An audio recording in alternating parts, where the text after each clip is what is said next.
Service marketing goals, improve brand awareness. जितनी ज़्यादा brand awareness create होगी कंपनी की, उतने ज़्यादा कस्टमर्स अट्रैक्ट होंगे। सेकेंड है जनरेट लीड्स। लीड जनरेट करना एक बहुत इंपॉर्टेंट गोल होता है। जितनी ज़्यादा लीड्स आएंगी उतनी ज़्यादा सेल्स और रिवेन्यू जनरेट होगी।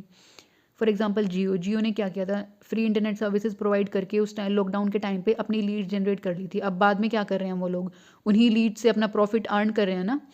थर्ड है increase website traffic. Website traffic increase करना होता है। जितना ज़्यादा ट्रैफिक आएगा वेबसाइट पे उतने ज़्यादा क्या होंगे, लीड्स जनरेट होंगी, उतनी ज़्यादा प्रॉफिट्स अर्न कर पाएंगे। Acquire new customers. New customers acquire करना एक डिफिकल्ट स्टेप होता है और एक डिफिकल्ट गोल होता है, क्योंकि जो हमने जिन कस्टमर्स के सामने हमने इमेज बना ली वो तो हमारे पास रुके हैं, बट न्यू कस्टमर्स को हम कैसे खींच के लाएंगे। तो हमारे पास बहुत सारी स्ट्रेटजीज होती है। प्राइसिंग स्ट्रेटजीज हो गया, प्रमोशनल स्ट्रेटजीज हो गया, तो वो अप्लाई करके नए नए कस्टमर्स को अट्रैक्ट करना होता है।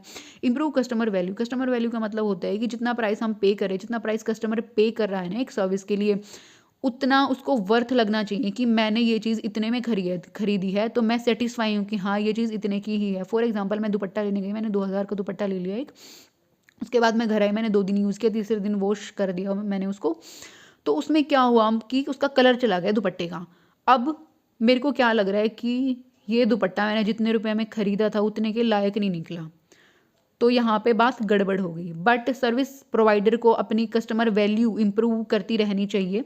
उनको करना होता है टाइम टू टाइम, वो अपना एक गोल लेके चलते हैं कि हम कस्टमर वैल्यू मेंटेन करके रखेंगे, इंप्रूव करके रखेंगे, अच्छी से अच्छी सर्विस क्वालिटी प्रोवाइड करेंगे ताकि कस्टमर हमारे पास बना रहे। उसके बाद आते हैं scope of service marketing. Service marketing के स्कोप क्या होते हैं, अवेयरनेस क्रिएट करने में हेल्प करता है।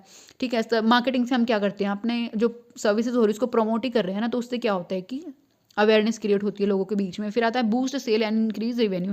जितनी ज़्यादा अवेयरनेस क्रिएट होगी कस्टमर्स के बीच में, लोगों के बीच में, उतनी ज़्यादा क्या होगा, कस्टमर हमारे पास आएंगे, हमारी सेल्स इंक्रीज होगी, रिवेन्यू इंक्रीज होगी। Raise standard of living. Standard of living increase करने में भी बहुत हेल्प करता है सर्विस मार्केटिंग, क्योंकि लोगों को बीच में अवेयरनेस बढ़ रही है, वो हमारा प्रोडक्ट खरीद रहे हैं, उनको पता चल रहा है, उनको नॉलेज भी मिल रही है डिफरेंट डिफरेंट प्रोडक्ट्स और सर्विसेज की, कि ऐसी ऐसी सर्विसेज मार्केट में अवेलेबल है। वो उन चीज़ों को खरीदते हैं, फिर उन सर्विसेज को खरीदते हैं, तो उनका स्टैंडर्ड ऑफ लिविंग इंक्रीज हो जाता है। फॉर एग्जांपल जोमेटो लगा लो। जोमेटो से हमने क्या, हमें स्टार्टिंग में पता लगा था कि ये सर्विसेज ऐसी प्रोवाइड कर रहे हैं, तो हमने क्या किया, धीरे धीरे उनको यूज़ करना स्टार्ट किया, हमें एक फैसिलिटी मिल रही है। अब हमारा क्या, और हमारा स्टैंडर्ड ऑफ लिविंग इंक्रीज हो रहा है ना उस चीज़ की वजह से, कि हमें घर बैठे सामान मिल जाता है, हमें जाना नहीं पड़ता, हमारी कितने सारे रिसोर्सेज वेस्ट नहीं होते। Provide employment. जैसे जो डिलीवरी बॉयज़ आते हैं तो उनको क्या करा हुआ है कंपनी ने, एम्प्लॉयमेंट प्रोवाइड करी हुई है। तो सर्विस मार्केटिंग में से क्या होता है, एम्प्लॉयमेंट जनरेट करते हैं जो कंपनीज होती है, जो सर्विस प्रोवाइडर कंपनीज होती हैं। Sources of new ideas. यहाँ से ना न्यू आइडियाज़ जनरेट होते हैं, क्योंकि क्या करना होता है कि कस्टमर की डिमांड को फुलफिल करना होता है, उनको कस्टमर्स को सेटिस्फाई करना होता है, उसके लिए न्यू आइडियाज़ जनरेट होते रहते हैं।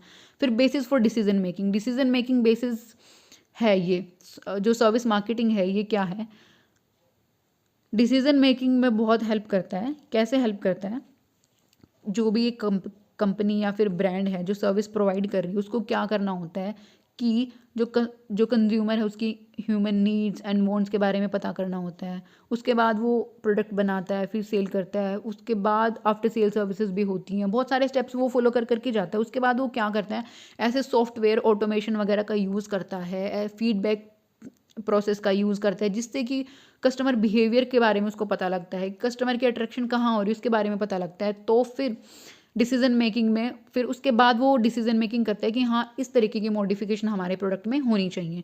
Helps in economic development.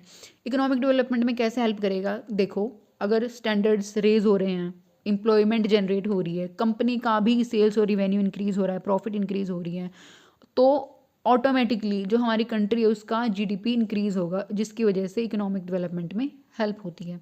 उसके बाद आता है टाइप्स ऑफ मार्केटिंग। मार्केटिंग के टाइप्स क्या है, सर्विस मार्केटिंग के टाइप्स क्या, एक्सटर्नल, इंटरनल और इंटरेक्टिव। एक्सटर्नल का मतलब हो गया बाहरी, इंटरनल का मतलब अंदर का, इंटरेक्टिव मतलब इंटरेक्शन होती है बीच में, दो लोगों के बीच में इंटरेक्शन। तो एक्सटर्नल सर्विस मार्केटिंग का मतलब होता है कंपनी और कस्टमर्स। कस्टमर्स क्या हो गए, कंपनी के अंदर नहीं है ना, वो बाहर के लोग हो गए।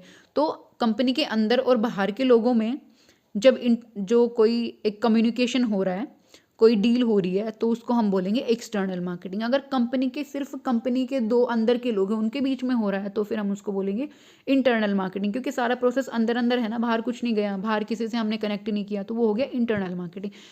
इंटरेक्टिव मार्केटिंग में क्या होता है, एम्प्लॉयज़ और कस्टमर्स इंटरेक्ट करते हैं, वो आपस में कम्युनिकेट करते हैं अलग अलग तरीके से, इन दोनों का पार्टिसिपेशन होता है इसमें।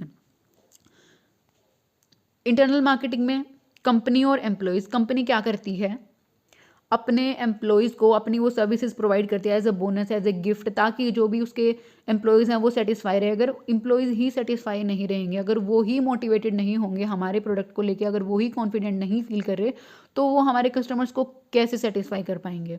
तो ये एक ऐसा स्टेप है जिससे कि एम्प्लॉयज़ को एम्पावर भी किया जाता है, उनसे उनको मोटिवेट भी किया जाता है। एक्सटर्नल मार्केटिंग, एक्सटर्नल मार्केटिंग में क्या होता है कि कंपनी डायरेक्ट सेल करती है कस्टमर्स को, जैसे कि sale promotion, personal selling, direct sale हो गया। उसके बाद आता है इंटरेक्टिव मार्केटिंग। इंटरेक्टिव मार्केटिंग क्या होती है, कस्टमर फोकस्ड अप्रोच होती है ये, इस पे ज़्यादा से ज़्यादा कस्टमर पे फोकस किया जाता है, कस्टमर्स को एंगेज करके रखा जाता है और उनकी पार्टिसिपेशन की भी यहाँ पर रिक्वायरमेंट होती है। कई बार हम अपनी ईमेल्स पे देखते हैं कि हमें क्विजेज आए हुए हैं कोई ब्रांड की तरफ से, कोई वीडियोज़ आती हैं, हमें एडवर्टीजमेंट लगा लो किसी भी चीज़ की, या फिर कोई शॉर्ट वीडियो आ गई हमारे पास की।